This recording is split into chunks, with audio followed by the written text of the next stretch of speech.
Hi everyone, welcome to Learn Easily. Here is the lesson Colors of Silence Part 1. Colors, which is came from the silence. Here in this lesson, we'll come to know about the greatest Indian artist Satish Gujral. This lesson is about his life, how he became the Indian foremost artist. What are the problems he faced in his childhood and how he became an artist. ಮಕ್ಕಳೇ, colours of silence ಅಂದರೆ ನಿಶ್ಶಬ್ದದಲ್ಲಿ ಮೂಡಿಬಂದಂತಹ ಬಣ್ಣಗಳು ಅಂತಕ್ಕಂಥದ್ದು ಈ ಪಾಠ ಭಾರತದ ಒಬ್ಬ ಶ್ರೇಷ್ಠ ಚಿತ್ರಕಾರರು ಆಗಿರ್ತಕ್ಕಂತಹ ಕಲಾವಿದರಾಗಿರ್ತಕ್ಕಂತಹ ಸತೀಶ್ ಗುಜ್ರಾಲ್ರವರ ಜೀವನದ ಬಗ್ಗೆ ಆಗಿದೆ.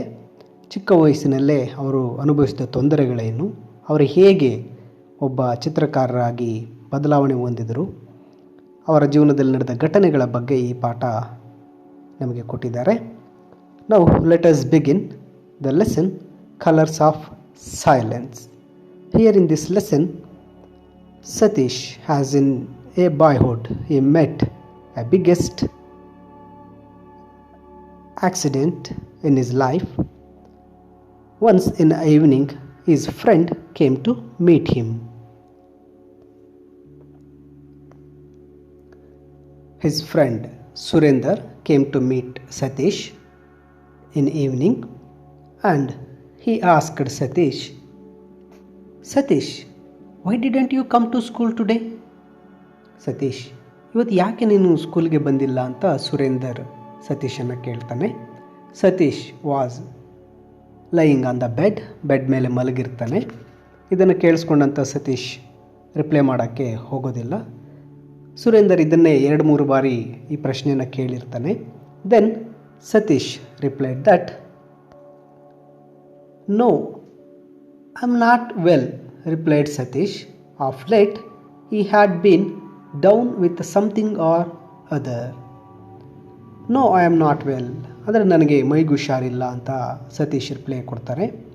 And he had been down with something or other. Satish ಏನಾದರೂ ಒಂದು ಹೀಗೆ ಅನಾರೋಗ್ಯದ ಕಾರಣದಿಂದ ಯಾವಾಗಲೂ ಸಹ ಏನಾಗ್ತಾನೆ, ಮನೆಯಲ್ಲೇ ಉಳ್ಕೊಳ್ತಾ ಇರ್ತಾನೆ. ಇದನ್ನು ಕೇಳಿದಂತಹ ಸುರೇಂದರ್ ಏನು ಮಾಡ್ತಾನೆ, ಸತೀಶ್ ಹತ್ರ ಬಂದು ಮತ್ತೆ ಕೇಳ್ತಾನೆ, why, what's the matter with you Satish? His friend asked with concern. He put his hand on his forehead to feel it. ಆ ಮಾತನ್ನು ಕೇಳಿದಂಥ ಸುರೇಂದರ್ ಕೇಳ್ತಾನೆ, why, what is the matter, ಏನಾಯಿತು ಸತೀಶ್ ನಿನಗೆ ಅಂತ ಹೇಳಿ ತುಂಬ ಕನ್ಸರ್ನ್, ಕಾಳಜಿಯಿಂದ ಕೇಳ್ತಾನೆ. ಅದರ ಜೊತೆಗೆ he put his hand on his forehead to feel it. ಆ ಸುರೇಂದರ್ ಬಂದು ಸತೀಶ್ನ ಹಣೆಯ ಮೇಲೆ ಕೈ ಇಟ್ಟು ಜಾಂದಿದೆಯೇನು ಅಂಥೇಳಿ ಚೆಕ್ ಮಾಡೋ ರೀತಿ ಅವನು ಪರೀಕ್ಷೆ ಕೂಡ ಮಾಡ್ತಾನೆ. ನೆಕ್ಸ್ಟ್ ಅದಕ್ಕೆ ಸತೀಶ್ ರಿಪ್ಲೈ ಮಾಡ್ತಾನೆ, I don't know Surender, it's been pretty bad since the last operation on my leg. I get these terrible headaches and then feel as if everything going to dark and silent. I feel miserable. But why are you speaking so softly? I can barely hear you. ಸುರೇಂದರ್ನ ಮಾತಿಗೆ ಸತೀಶ್ ಉತ್ತರ ಕೊಡ್ತಾನೆ, I don't know Surender, ನನಗೆ ಗೊತ್ತಾಗ್ತಾ ಇಲ್ಲ Surender. It is been pretty bad since the last operation on my leg. ಅಂದರೆ ತನ್ನ ಕಾಲುಗಳಿಗೆ accident ಆಗಿರುತ್ತೆ, ಆ ಕಾಲುಗಳಿಗೆ ಆಪ್ರೇಷನ್ ಮಾಡಿದಾಗಲಿಂದ ಇಟ್ ಈಸ್ ಪ್ರೆಟಿ ಬ್ಯಾಡ್, ನನಗೆ ತುಂಬ ಏನೋ ಒಂದು ರೀತಿ ಆಗ್ತಾ ಇದೆ. I get this terrible headaches and then feel as if everything is going to dark and silent. Operation ಆದಮೇಲೆ ಏನಾಗ್ತಾ ಇದೆ, ನನಗೆ ಒಂದು ರೀತಿ ಭಯಂಕರವಾದಂತಹ ತಲೆನೋವುಗಳು ಬರ್ತಾ ಇದೆ. And everything seems to be dark and silent. ನನಗೆ ಎಲ್ಲವೂ ಸಹ ಸೈಲೆಂಟ್ ಆಗ್ತಾ ಇದೆ, ಏನೂ ಕೇಳಿಸ್ಕೊಳ್ಳೋಕ್ಕಾಗ್ತಾ ಇಲ್ಲ, ಏನೂ ಕೇಳ್ತಾ ಇಲ್ಲ ನನಗೆ ಅಂತ ಹೇಳಿ ಸತೀಶ್ ಹೇಳ್ತಾನೆ. ಐ ಫೀಲ್ ಮಿಸರೇಬಲ್, ನನಗಿದೊಂದು ರೀತಿ ಆಶ್ಚರ್ಯ ಅನ್ನಿಸ್ತಾ ಇದೆ. But why are you speaking so softly? I can barely hear you. ಆಗ ಸತೀಶು ಸುರೇಂದ್ರಗೆ ಹೇಳ್ತಾನೆ, ನೀನು ಸರಿ, ನೀನು ಯಾಕೆ ಇಷ್ಟು ಸಾಫ್ಟಾಗಿ ಸ್ಲೋ ಆಗಿ ಮಾತಾಡ್ತಾ ಇದೀಯಾ? I can hear you barely, ನನಗೆ ನೀನು ಮಾತಾಡೋದು ತುಂಬ ಸ್ವಲ್ಪ ಕೇಳಿಸ್ತಾ ಇದೆ, ಸ್ವಲ್ಪ ಜೋರಾಗಿ ಮಾತಾಡು ಅಂತ ಹೇಳ್ತಾನೆ. But Surender was amazed because Surender ನಿಧಾನವಾಗಿಯೂ ಮಾತಾಡ್ತಾ ಇರಲ್ಲ, ತುಂಬ ಜೋರಾಗೆ ಮಾತಾಡ್ತಾ ಇರ್ತಾನೆ. Here Surender gave him a strange look. He had certainly not been speaking softly. Has he lost his hearing? Wondered Surender. Surender gave him a strange look. Surender ಆ ಸತೀಶ್ನ ಒಂದು ರೀತಿ ನೋಡ್ತಾನೆ. ಯಾಕಪ್ಪ ಅಂದರೆ is not been speaking softly. Surender ಏನು ತುಂಬ ಸ್ಲೋ ಆಗಿ ನಿಧಾನವಾಗಿ ಮಾತಾಡ್ತಾ ಇರಲಿಲ್ಲ, ತುಂಬ ಜೋರಾಗಿ ಗಟ್ಟಿಯಾಗಿ ಮಾತಾಡ್ತಾ ಇರ್ತಾನೆ. ಆ ಸುರೇಂದರ್ ಮನಸ್ಸಲ್ಲೇ ಅಂದ್ಕೊಳ್ತಾನೆ, he is lost his hearing. ಎಲ್ಲೋ ಇವನಿಗೆ ಕಿವಿ ಕೇಳೋದು ನಿಂತೋಗ್ಬಿಟ್ಟಿದೆ, ಇವನಿಗೆ ಎಲ್ಲೋ ಕಿವಿ ಕೇಳಿಸ್ತಾ ಇಲ್ಲ, ಇವನು ಕಿವುಡ ಆಗಿಬಿಟ್ಟಿದ್ದಾನೆ ಅಂತೇಳಿ ಸುರೇಂದರ್ ತನ್ನ ಮನಸ್ಸಲ್ಲೇ ಅಂದ್ಕೋತಾನೆ. ಅಂದ್ಕೊಂಡು seeing that Satish was in pain, Surender now got to go. Will you come to school tomorrow? He asked. Satheesan ತುಂಬ ನೋವಲ್ಲಿರೋದನ್ನು ನೋಡಿದಂಥ ಸುರೇಂದರ್ ಮನೆಗೆ ಹೋಗೋದಕ್ಕೆ ಎದ್ದೇಳ್ತಾ ಹೇಳ್ತಾನೆ, will you come to school tomorrow? ನಾಳೆ ಸ್ಕೂಲ್ಗೆ ಬರ್ತೀಯಾ ಅಂತ ಸತೀಶ್ನನ್ನು ಕೇಳ್ತಾನೆ. And Satish nodded his head. Satish ಅದಕ್ಕೆ ತಲೆಯನ್ನು ಆಡಿಸ್ತಾನೆ. Then Surender went off from the house of Satish. ಸತೀಶ್ನ ಮನೆಯಿಂದ ಸುರೇಂದರ್ ಏನು ಮಾಡ್ತಾನೆ, ಹೊರಟೋಗ್ತಾನೆ. ಇಲ್ಲಿ ಸತೀಶ್ಗೆ ಏನಾಗಿತ್ತು ಅಂದಾಗ, here is the incident. There had been an accident when he went hiking with his father and brother Inder. They were crossing a rickety bridge over some rapids. The boys stood at and looked down at the swirling water below them. Look how the water is rushing at that spot, Satish pointed out to his brother. Just then his foot slipped and losing his balance, he fell into the rapids. His screams were lost in the rushing sounds of water. When he regained consciousness, his legs were in plaster cast and his head hurt badly. He was bruised and aching all over. ಆ ಸತೀಶ್ನಿಗೆ ಏನಾಗಿತ್ತು, ಯಾಕೆ ಅವನು ಮನೆಯಲ್ಲೇ ಉಳ್ಕೊಂಡ, ಅವನಿಗೆ ಕಾಲುಗಳಿಗೆ ಏಕೆ operation ಆಗಿತ್ತು ಅಂದಾಗ, ಅವರು ಸತೀಶ್ ಮತ್ತು ಅವರ ತಂದೆ ಅವರ ಅಣ್ಣ ಇಂದರ್ನ ಜೊತೆ ಸೇರಿ ಹೈಕಿಂಗ್ ಒಂದು ಇಯರ್ ಬ್ಯಾಕ್ ಏನು ಮಾಡಿರ್ತಾರೆ, ಜಮ್ಮು ಆ್ಯಂಡ್ ಕಾಶ್ಮೀರ್ಗೆ ಅವರು ಒಂದು ಹೈಕಿಂಗ್ ಟ್ರಿಪ್ ಹೋಗಿರ್ತಾರೆ. And they went for hiking with his father and brother Inder. They were crossing rickety bridge over some rapids. ಅವ್ರು ಏನು ಮಾಡ್ತಾ ಇರ್ತಾರೆ, ಒಂದು ಸಣ್ಣದಾಗಿರ್ತಕ್ಕಂಥ bridge over some rapids. Rapids ಅಂದರೆ ಜೋರಾಗಿ ಹರಿತಕ್ಕಂಥ ನೀರಿನ ಮೇಲೆ ಕಟ್ಟಿರ್ತಕ್ಕಂಥ ಒಂದು ಸಣ್ಣದಾದಂತಹ ಮರದ ಬ್ರಿಡ್ಜ್ನ ಮೇಲೆ ನಡ್ಕೊಂಡು ಹೋಗಬೇಕಾದ್ರೆ, the boys stood and look down at the swirling water below them.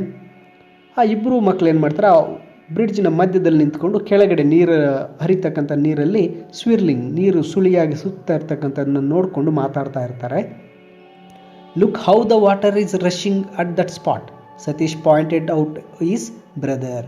Satish ಏನು ಮಾಡ್ತಾನೆ, ಅಲ್ಲಿ ನಿಂತ್ಕೊಂಡು ತನ್ನ ಅಣ್ಣನಿಗೆ ಹೇಳ್ತಾನೆ, ನೋಡು ಅಲ್ಲಿ ನೀರು ಎಷ್ಟು ಜೋರಾಗಿ ಸುತ್ತುತ್ತಾ ಇದೆ, ಜೋರಾಗಿ ಹೋಗ್ತಾ ಇದೆ ಅಂತ ಹೇಳಬೇಕಾದ್ರೆ, just then his foot slipped and losing his balance he fell into the rapids. ಆ ಥರ ಹೇಳ್ತಾ ಇರಬೇಕಾದ್ರೆ ಏನಾಗುತ್ತೆ, ಅವನ ಬ್ಯಾಲೆನ್ಸನ್ನು ತಪ್ಪಿ ಫುಟ್ ಸ್ಲಿಪ್ಡ್, ಕಾಲು ಜಾರಿ ಏನು ಮಾಡ್ತಾನೆ, he fell into the rapids, ಆ ಜೋರಾಗಿ ಹರಿತಕ್ಕಂಥ ನೀರಿಗೆ ಬಿದ್ದು ಬಿಡ್ತಾನೆ. His screams were lost in the rushing sound of water. ಆ ಸತೀಶನು ಜೋರಾಗಿ ಕೂಗ್ತಕ್ಕಂಥ ಸೌಂಡ್ ಏನಾಗುತ್ತೆ, ಆ ಜೋರಾಗಿ ರಶಿಂಗ್ ಸೌಂಡ್ ಆಫ್ ವಾಟರ್, ಜೋರಾಗಿ ಹರಿತಕ್ಕಂಥ ನೀರಿನ ಶಬ್ದದೊಂದಿಗೆ ಅದು ಕೇಳಿಸೋದೇ ಇಲ್ಲ. ವೆನ್ ಹಿ ರೀಗೈನ್ಡ್ ಕಾನ್ಷಿಯಸ್ನೆಸ್, ಆ ಸತೀಶ್ಗೆ ಮತ್ತೆ ಪ್ರಜ್ಞೆ ಬಂದಾಗ, his legs were in plaster cast, ಅವನ ಕಾಲುಗಳಿಗೆ ಪ್ಲಾಸ್ಟರ್ ಕ್ಯಾಸ್ಟ್ ಅಂದಾಗ ಸಿಮೆಂಟ್ ಕ್ಯಾಸ್ಟಿಂಗ್ ಅಂತ ಹೇಳ್ತಿರೋ, ಕಾಲು ಮುರಿದಾಗ ಹಾಕ್ತಾರಲ್ವ, ಆ ರೀತಿ ಒಂದು ಪ್ಲಾಸ್ಟರ್ ಕ್ಯಾಸ್ಟ್ ಹಾಕಿರ್ತಾರೆ. And his head hurt badly, ಅವನ ತಲೆಗೆ ತುಂಬ ಗಾಯ ಆಗಿರುತ್ತೆ. He was bruised and aching all over, ಅವನ ಮೈಯಲ್ಲೆಲ್ಲ ತುಂಬ ಗಾಯಗಳಾಗಿರುತ್ತೆ ಮತ್ತು ಅವನ ಬಾಡಿಯೆಲ್ಲ ತುಂಬ ಆ್ಯಕಿಂಗ್ ಪೇಯ್ನನ್ನು ಅನುಭವಿಸ್ತಾ ಇರ್ತಾನೆ. This was the incident or accident happened in Satish life when he was in boy. When he went trip with his father and brother in the to Kashmir, there he met with an accident. He fell into the rapids and got big fractures to his legs. To make his legs heal, several operations to be made to the legs. Due to that operations, he is lost his hearing. ಆ ಕಾಲುಗಳಿಗೆ operation ಮಾಡಿದಾಗ ಏನಾಗುತ್ತೆ, ಅವನಿಗೆ ಕಿವಿ ಕೇಳದೆ ಇರತಕ್ಕಂಥ ಸಮಸ್ಯೆ ಉಂಟಾಗುತ್ತೆ. Now let us see how the accident is happened. Now see, here is Satish and his brother Inder. They were walking on the rickety bridge. When both were looking down to the rushing water, here Satish fell into the rapids. Satish ಏನು ಮಾಡ್ತಾನೆ, ಆ ರ್ಯಾಪಿಡ್ಸ್ಗೆ ಬಿದ್ದು ಈ ರೀತಿ ಗಾಯಗಳನ್ನು ಮಾಡಿಕೊಂಡಿರ್ತಾನೆ. ನಾವು next, A slow tear trickled down his cheek after Surender left. It felt as if some huge weight was pressing upon his head, making everything seem far away and silent. He felt helpless and upset at being confined to bed as he was. The silence was the worst. Everything seemed like a scene from the pantomime show. He wanted to scream to break the silence, but didn't. For the 8-year-old boy, this was terrible. The doctors don't know the cause except that it was caused by medicines given to treat his legs. Surender ಏನು ಮಾಡ್ತಾನೆ, ಮನೆಯಿಂದ ಹೋದ ತಕ್ಷಣ ಆ ಸತೀಶ್ಗೆ a tear trickle down his cheeks, ಅವನ ಕಣ್ಣಿನಿಂದ ಕಣ್ಣೀರಿನ ಹನಿಗಳು ಕೆನ್ನೆಯ ಮೇಲೆ ಬರುತ್ತೆ. It felt as if some weight was pressing upon his head, making everything seems far away and silent. ಅವನ ತಲೆಯ ಮೇಲೆ ಹೆಚ್ಚು ಭಾರ ಇದ್ದ ಹಾಗೆ ಪ್ರೆಸ್ ಆದಂಗೆ ಅನಿಸ್ತಾ ಇರುತ್ತೆ. ಆ್ಯಂಡ್ ಬಿಕಮ್ಸ್ ಎವ್ರಿಥಿಂಗ್ ಸೈಲೆಂಟ್, ಎಲ್ಲವೂ ಸಹ ಸೈಲೆಂಟ್ ಆಗಿಬಿಟ್ಟಿರುತ್ತೆ. He felt helpless and upset at being confined to bed as he was helpless. ಅವನು ಏನೂ ಮಾಡ್ಕೊಳಕ್ಕಾಗ್ತಾರಲ್ಲ, ತುಂಬ ಅಪ್ಸೆಟ್ ಆಗಿರ್ತಾನೆ. And being confined to the bed, ಅವನು ಆ ಬೆಡ್ಗೆ ಕನ್ಫೈನ್ಡ್, ಬಂದಿಯಾಗಿಬಿಟ್ಟಿರ್ತಾನೆ. ಆ ಬೆಡ್ ಬಿಟ್ಟು ಹೋಗೋ ಆಗಿರಲ್ಲ. ಕಾಲುಗಳಿಗೆ ಗಾಯ ಆಗಿರುತ್ತೆ, ಆಪ್ರೇಷನ್ ಆಗ್ತಾ ಇರುತ್ತೆ, ಜ್ವರ ಬರ್ತಾ ಇರುತ್ತೆ, ಜೊತೆಗೆ ಅದು ಕಿವಿ ಸಹ ಕೇಳದೆ ಆಗಿಬಿಟ್ಟು ಏನು ಮಾಡಿರ್ತಾನೆ, ಬೆಡ್ಗೆ ಬಂದಿಯಾಗಿಬಿಟ್ಟಿರ್ತಾನೆ. The silence was the worst. ಆ ಒಂದು ಸೈಲೆನ್ಸ್, ಇಷ್ಟು ದಿನ ಚೆನ್ನಾಗಿದ್ದಂತಹ ಹುಡುಗ ಏಕಾಏಕಿ ಕಿವಿ ಕೇಳದೆ ಆದಾಗ it is a very very terrible and worst. ಅವನಿಗೆ ತುಂಬ ಭಯಾನಕವಾಗಿರುತ್ತೆ. Everything seems like a scenes from the some pantomime show. Pantomime ಅಂದಾಗ ಮೂಕಿ ಚಿತ್ರ. ಅವನು ಮನೆಯಲ್ಲಿ ನಡೀತಾ ಇರ್ತಕ್ಕಂಥ ಎಲ್ಲ ಘಟನೆಗಳನ್ನು ನೋಡ್ತಾ ಇರ್ತಾನೆ, ಆದರೆ ಯಾವುದೇ ಸೌಂಡ್ ಕೇಳ್ತಾ ಇರೋದಿಲ್ಲ. ಒಂದು ಮೂಕಿ ಚಿತ್ರ, ಚಲನಚಿತ್ರ ನೋಡಿದ ಹಾಗೆ ಬರೀ ಆಕ್ಷನ್ಸ್ ಮಾತ್ರ ಅವನಿಗೆ ಕಾಣ್ತಾ ಇರುತ್ತೆ, ಏನೂ ಕೇಳಿಸ್ತಾ ಇರೋದಿಲ್ಲ. He wanted to scream to break the silence but didn't. ಆದರೆ ಆ ಒಂದು ಸೈಲೆನ್ಸನ್ನು ಹೊಡೆದಿಬೇಕು ಅಂತೇಳಿ ತುಂಬ ಜೋರಾಗಿ ಕೂಕ್ಕೋಬೇಕು ಅಂದ್ಕೊಳ್ತಾನೆ, ಬಟ್ ಅವನ ಕೈಯಲ್ಲಿ ಅದು ಸಾಧ್ಯ ಆಗ್ತಾ ಇರಲ್ಲ. For the 8-year-old boy this was terrible. ಅವನೇನು ದೊಡ್ಡ ಹುಡುಗ ಆಗಿರೋದಿಲ್ಲ, ಕೇವಲ 8 ವರ್ಷದ ಹುಡುಗ ಆಗಿರ್ತಾನೆ. ಆ 8 ವರ್ಷದ ಹುಡುಗ ಆಕ್ಸಿಡೆಂಟ್ಗಿಂತ ಮೊದಲು ತುಂಬ ಚೆನ್ನಾಗಿರ್ತಾನೆ. ಆಕ್ಸಿಡೆಂಟ್ ಆದಮೇಲೆ ಅವನ ಲೆಗ್ಸ್ಗೆ ಏನು ಆಪ್ರೇಷನ್ಸ್ ನಡೀತಾ ಇತ್ತು, ಆಗ ಹಿ ಲಾಸ್ಟ್ ಈಸ್ ಹಿಯರಿಂಗ್. ಆಗ ಅವನಿಗೆ ಆ ಒಂದು ಕೇಳಿಸುವಂತಹ ಒಂದು ಶಕ್ತಿ ಹೊರಟೋಗುತ್ತೆ, ಕಿವುಡನಾಗ್ಬಿಡ್ತಾನೆ. ಅದು ಅವನಿಗೆ ತುಂಬ ಕಷ್ಟದ ಒಂದು ಸಿಚುವೇಶನ್ ಆಗಿರುತ್ತೆ. Doctors didn't know the cause except that it was caused by medicines given to treat his legs. ಆದರೆ ಡಾಕ್ಟರ್ಸ್ಗೆ ಇದಕ್ಕೆ ಕಾರಣ ಏನು ಅಂತ ಗೊತ್ತಾಗೋದಿಲ್ಲ. ಆದರೆ ಡಾಕ್ಟರ್ಸ್ ಎಲ್ಲ ಏನು ಅಂದ್ಕೋತಾರೆ ಅಂದರೆ, ಅವನ ಕಾಲುಗಳಿಗೆ ವಾಸಿಯಾಗಬೇಕು ಅಂತ ಕೊಡ್ತಕ್ಕಂಥ ಮೆಡಿಸಿನ್ಸ್ನ ಸೈಡ್ ಎಫೆಕ್ಟಿಂದ ಅವನಿಗೆ ಕಿವಿ ಕೇಳಿಸ್ದಾಗಿದೆ ಅಂತೇಳಿ ಅಂದ್ಕೋತಾರೆ. ಆಗ ಸತೀಶ್ ಏನು ಮಾಡ್ತಾನೆ, ಮನೆಯಲ್ಲೇ ಉಳ್ಕೋಬೇಕಾಗತ್ತೆ, ಅವನ ಸ್ಕೂಲನ್ನು ಸಹ ಬಿಡಬೇಕಾಗತ್ತೆ. ಆದರೆ ಅವರ ತಂದೆ ಅವತಾರ್ ನಾರಾಯಣ್ ಮಾತ್ರ he doesn't lose the hope on his son. ಆ ಮಗನ ಮೇಲೆ ಯಾವುದೇ ರೀತಿ ನಂಬಿಕೆ ಕಳ್ಕೊಳ್ಳೋದಿಲ್ಲ. ಅವನನ್ನು ಓದಿಸಬೇಕು ಅಂತೇಳಿ ಅವನನ್ನು ಶಾಲೆಗೆ ಕರ್ಕೊಂಡು ಹೋಗೋದಕ್ಕೆ ಅವರ ತಂದೆ ಟ್ರೈ ಮಾಡ್ತಾನೆ ಇರ್ತಾರೆ.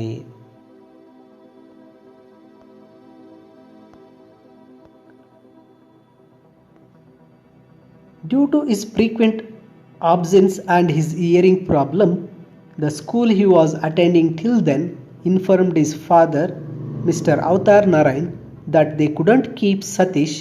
We will have to look for new school, his father said.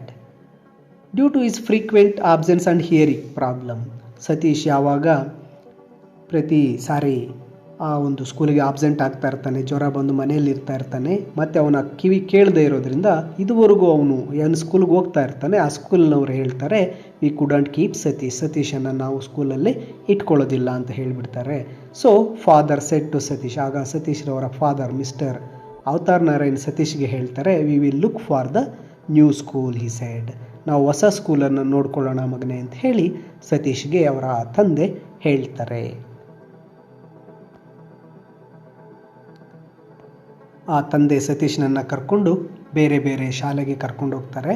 ಆದರೆ Satish shook his head saying no, he didn't want to go to school where he could not talk to other children, where everyone could make fun of his deafness. ಆದರೆ ಸತೀಶ್ ಶಾಲೆಗೆ ಹೋಗೋದಕ್ಕೆ ಒಪ್ಕೊಳ್ಳೋದಿಲ್ಲ. ಏಕಪ್ಪ ಅಂದರೆ where he could not talk to other children. ಯಾಕಪ್ಪ ಅಂದರೆ ಅವನಿಗೆ ಕಿವಿ ಕೇಳದೇ ಇರೋದ್ರಿಂದ ಯಾವುದೇ ಮಕ್ಕಳ ಜೊತೆ ಅವನು ಮಾತಾಡೋದಕ್ಕೆ ಆಗೋದಿಲ್ಲ. And where every one could make fun of his deafness. ಅಲ್ಲಿರ್ತಕ್ಕಂಥ ಮಕ್ಕಳೆಲ್ಲ ಏನು ಮಾಡ್ತಾರೆ, ಆ ಸತೀಶ್ನಿಗೆ ಕಿವಿ ಕೇಳೋದಿಲ್ಲ ಅಂತೇಳಿ ಫನ್ ಆಫ್ ಹಿಸ್ ಡೆಫ್ನೆಸ್, ಅವನ ಕಿವುಡುತನವನ್ನು ಇಟ್ಕೊಂಡು ಫನ್, ಒಂದು ಕಾಮಿಡಿ ಚೇಷ್ಟೆ ಮಾಡೋದು, ಅವನ ಮೇಲೆ ತಮಾಷೆ ಮಾಡ್ತಕ್ಕಂಥ ಒಂದು ರೇಗಿಸ್ತಕ್ಕಂಥ ಕೆಲಸ ಮಾಡ್ತಾ ಇರ್ತಾರೆ. ಸೊ ಅದಕ್ಕೆ ಸತೀಶ್ ಏನು ಮಾಡ್ತಾನೆ, he said no, he didn't want to go to school, ನಾನು ಸ್ಕೂಲಿಗೆ ಹೋಗೋದಿಲ್ಲ ಅಂಥೇಳಿ ಅವರ ತಂದೆಗೆ ಹೇಳ್ತಾರೆ. ಆದರೆ ತಂದೆ ಮಿಸ್ಟರ್ ಅವತಾರ್ ನಾರಾಯಣ್ ಹೇಳ್ತಾರೆ, education is more important to you, so you must go to school and learn ಅಂತ ಹೇಳಿ ತಂದೆ ಅವರ ಸತೀಶ್ನನ್ನು ಒಪ್ಪಿಸಿ ಮತ್ತೆ ಬೇರೆ ಒಂದು ಶಾಲೆಗೆ ಕರ್ಕೊಂಡು ಹೋಗ್ತಾರೆ. Beta, you have to go to school and learn. What will you do in life if you don't get education? He asked his son. Satish heard snatches from his words, knew what he was saying. After a lot of persuasion, he finally agreed to go along to the new school. ಅದಕ್ಕೆ ತಂದೆ ಹೇಳ್ತಾರೆ, you have to go to school and learn. ನೀನು ಶಾಲೆಗೆ ಹೋಗಬೇಕು ಸತೀಶ್, ನೀನು ಓದಬೇಕು, ಕಲಿಬೇಕು ನೀನು. What you will do in life if you didn't get education? ನಿನಗೆ ಎಜುಕೇಷನ್, ಶಿಕ್ಷಣನೇ ಅನ್ನೋದು ಸಿಗಲಿಲ್ಲ ಅಂದರೆ ಏನು ಮಾಡೋಕ್ಕೆ ಸಾಧ್ಯ ಆಗುತ್ತೆ ಅಂತ ಹೇಳಿ ತಂದೆ ಏನು ಮಾಡ್ತಾರೆ, ಆ ಮಗನನ್ನು ಹೇಳಿ ಒಪ್ಪಿಸ್ತಾರೆ. Was saying. ಸತೀಶ್ಗೆ ಅದೇನೂ ಕೇಳಿಸ್ಲಿಲ್ಲ, ಆದರೆ ಅವ್ರ ತಂದೆ ಹೇಳ್ತಾ ಇರ್ತಕ್ಕಂಥದ್ದು ಮಾತ್ರ ಅರ್ಥ ಆಗ್ತಾ ಇರುತ್ತೆ. ಆದರೆ after A lot of persuasion, ಬಹಳ ಆ ಒಂದು ಸತೀಶ್ನನ್ನು ತಂದೆ ಏನು ಮಾಡ್ತಾರೆ, ಪರ್ಸುಯೇಷನ್, ಬಲವಂತವಾಗಿ ಒಪ್ಪಿಸ್ದಾದ್ಮೇಲೆ he finally agreed to go to school, new school. ಕೊನೆಗೆ ಏನು ಮಾಡ್ತಾನೆ ಸತೀಶ್, ಬೇರೆ ಒಂದು ಸ್ಕೂಲಿಗೆ ಹೋಗೋದಕ್ಕೆ ಒಪ್ಕೊಂಡು ತಂದೆಯ ಜೊತೆ ಬೇರೊಂದು ಶಾಲೆಗೆ ಅಡ್ಮಿಷನ್ ಆಗೋದಕ್ಕೆ ಹೋಗ್ತಾನೆ. ಬಟ್ ಅಲ್ಲಿ ಅಡ್ಮಿಷನ್ ಆಗಕ್ಕೆ ಹೋದಾಗ, but the school didn't want him for the same reason. This is school for normal boys, why don't you take your son to the school for deaf and dumb children? Asked the head master of the school bluntly. Avtar Narayan was angered. ಆ ಮಗನನ್ನು ಒಪ್ಪಿಸಿ avatar Narayan ಏನು ಮಾಡ್ತಾರೆ, ಸತೀಶನ್ನು ಕರ್ಕೊಂಡು ಇನ್ನೊಂದು ಸ್ಕೂಲ್ಗೆ ಹೋಗ್ತಾರೆ. But the school also didn't want him for the same reason. ಆ ಶಾಲೆ ಸಹ ಏನು ಮಾಡ್ತದೆ, ಸತೀಶ್ನನ್ನು ಸೇಮ್ ರೀಸನ್, ಅವನು ಆಬ್ಸೆಂಟ್ ಆಗೋದಕ್ಕೆ ಮತ್ತು ಕಿವಿ ಕೇಳದೆ ಇರೋದ್ರಿಂದ ಅವರು ಸಹ ಸತೀಶ್ನನ್ನು ಅಡ್ಮಿಷನ್ ಮಾಡ್ಕೊಳ್ಳೋದಕ್ಕೆ ಒಪ್ಕೊಳ್ಳೋದಿಲ್ಲ. ಆ ಹೆಡ್ ಮಾಸ್ಟರ್ ಹೇಳ್ತಾರೆ, this is school for normal boys, why don't you take your son to the school for deaf and dumb children? ಅಂದರೆ ನಮ್ಮ ಶಾಲೆ ನಾರ್ಮಲ್ ವಿದ್ಯಾರ್ಥಿಗಳಿಗೆ ಮಾತ್ರ ಇದೆ, ನಿನ್ನ ಮಗನನ್ನು ಡೆಫ್ ಆ್ಯಂಡ್ ಡೆಮ್, ಡೆಫ್ ಅಂದರೆ ಕಿವುಡ ಮತ್ತು ಡಂಬ್, ಮೂಗ ಇರ್ತಕ್ಕಂಥ, ಕಿವುಡರು ಮತ್ತು ಮಾತು ಬರದೇ ಇರ್ತಕ್ಕಂಥ ಮಕ್ಕಳಿಗೆ ಸ್ಪೆಷಲ್ ಸ್ಕೂಲ್ಸ್ ಇದೆ, ಅಲ್ಲಿಗೆ ಏಕೆ ಕರ್ಕೊಂಡು ಹೋಗಬಾರ್ದು ಅಂಥೇಳಿ ಹೆಡ್ ಮಾಸ್ಟರ್ ಏನು ಮಾಡ್ತಾರೆ, ಅವರ ತಂದೆ ಅವತಾರ್ ನಾರಾಯಣ್ಗೆ ಹೇಳ್ತಾರೆ. But Avatar Narayan was angered. ಆ ಮಾತನ್ನು ಕೇಳಿಕೊಂಡಾಗ ಅವರ ತಂದೆ ಅವತಾರ್ ನಾರಾಯಣ್ಗೆ ತುಂಬ ಕೋಪ ಬರುತ್ತೆ. My son is not dumb sir, his hearing is little bad, he is under treatment and will soon be fine, he argued. But in vain. Other schools had the same to say. In despair, father and son returned home. ಅದಕ್ಕೆ ತಂದೆ ಆ ಒಂದು ಸ್ಕೂಲ್ನ head ಮಾಸ್ಟರ್ಗೆ ಹೇಳ್ತಾರೆ, my son is not dumb, ನನ್ನ ಮಗ ಏನು ಮೂಗ ಅಲ್ಲ. His hearing is little bit bad, ಅವನಿಗೆ ಕಿವಿ ಕೇಳೋದು ಸ್ವಲ್ಪ ಕೆಟ್ಟಿದೆ ಅಷ್ಟೇ.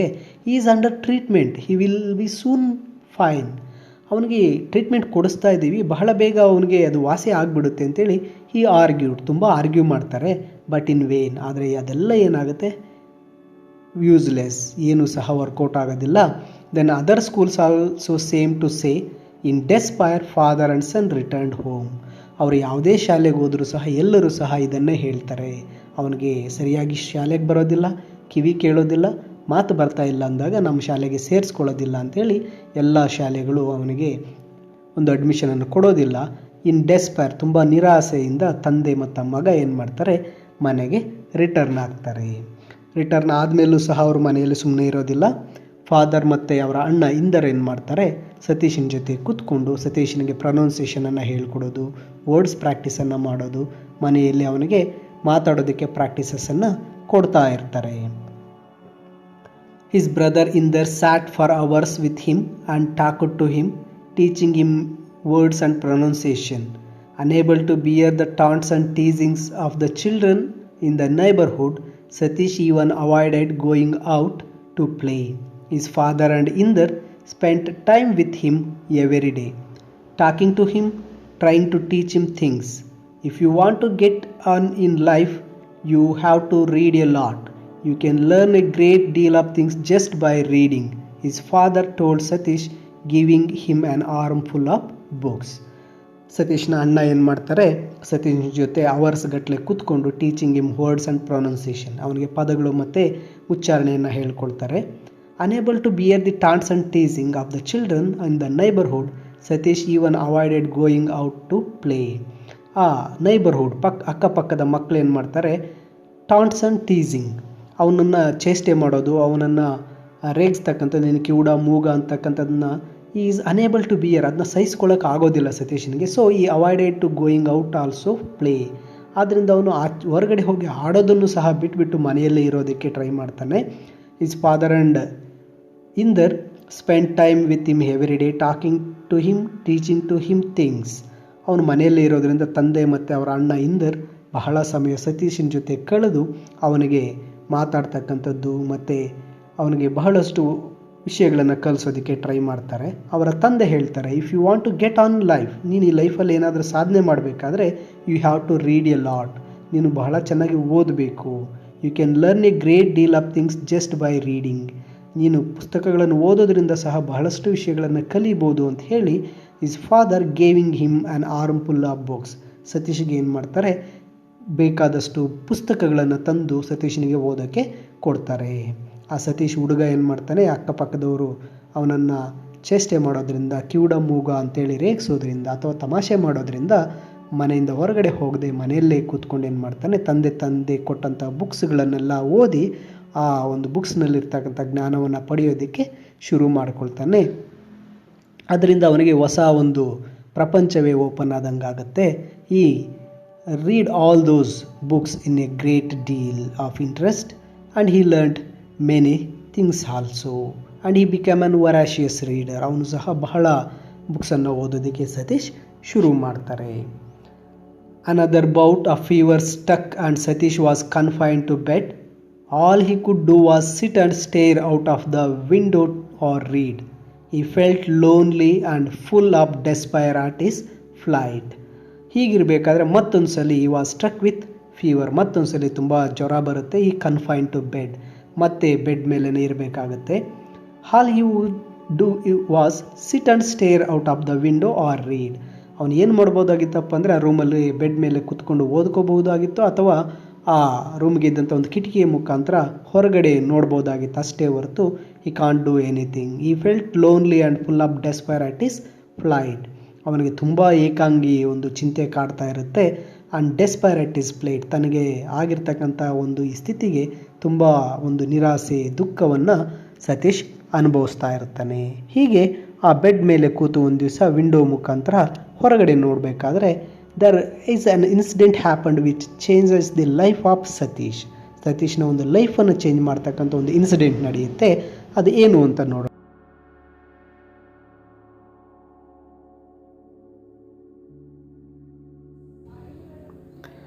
Okay, we'll stop up to here. Remaining lesson we'll see in the next part.